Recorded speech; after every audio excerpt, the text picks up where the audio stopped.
Salut, c'est Pierre-François et bienvenue dans Stratévie.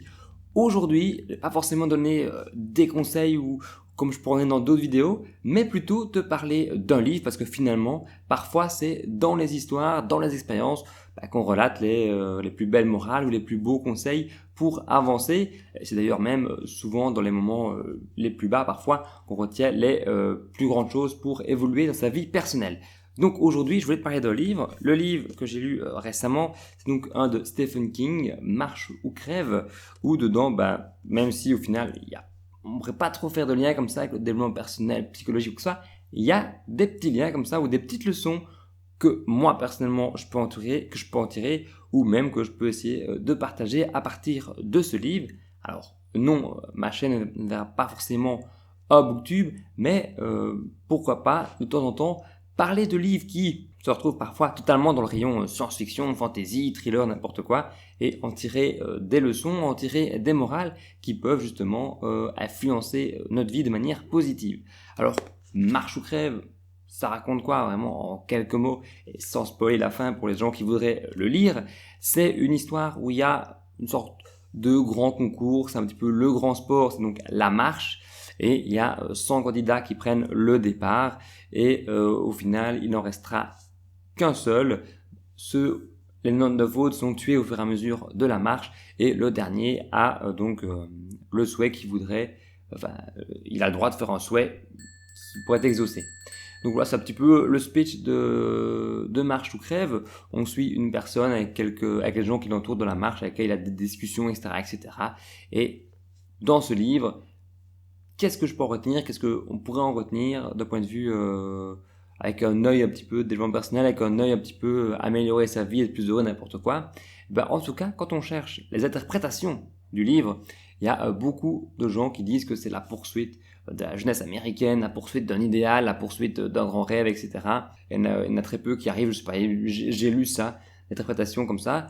Moi, personnellement, ce que j'en retire, c'est plutôt quelque chose du style quand le physique ne va plus, parce qu'il marche des milliers, pas des milliers, mais des centaines de kilomètres, mais c'est quand le physique ne tient plus, le mental prend le dessus. Il y a même une phrase dans le livre où ils disent qu'une personne, même si elle n'a pas les moyens, quand elle voit une personne qu'elle aime sous une voiture, elle trouvera la force de la soulever. Et je pense que dans le livre, en tout cas, il y a plusieurs références à cet aspect de se dire que le mental prend le dessus, le mental prend le contrôle du corps, le mental donne l'énergie, et qu'au final, il y a plus de psychologique pour aller plus loin que vraiment le côté physique. Ce que moi aussi, je retiens également, c'est qu'au final, la personne, tout seul, le héros qu'on suit, entre guillemets, il parle beaucoup aux gens qui l'entourent, et c'est comme ça aussi que moi je le comprends, à des moments, le fait de parler, le fait d'avancer ensemble permet d'aller plus loin que d'être tout seul.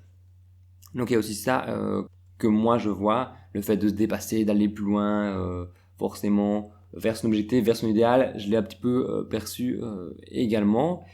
À travers la marche aussi, il y a énormément, il y a des règles à suivre et que dans cette poursuite du rêve, ou cette poursuite de l'idéal, il faut être discipliné, il faut avoir une discipline de faire parce que tout simplement, on échoue si on ne l'a pas. C'est aussi un conseil que moi je pourrais en retirer de ce bouquin.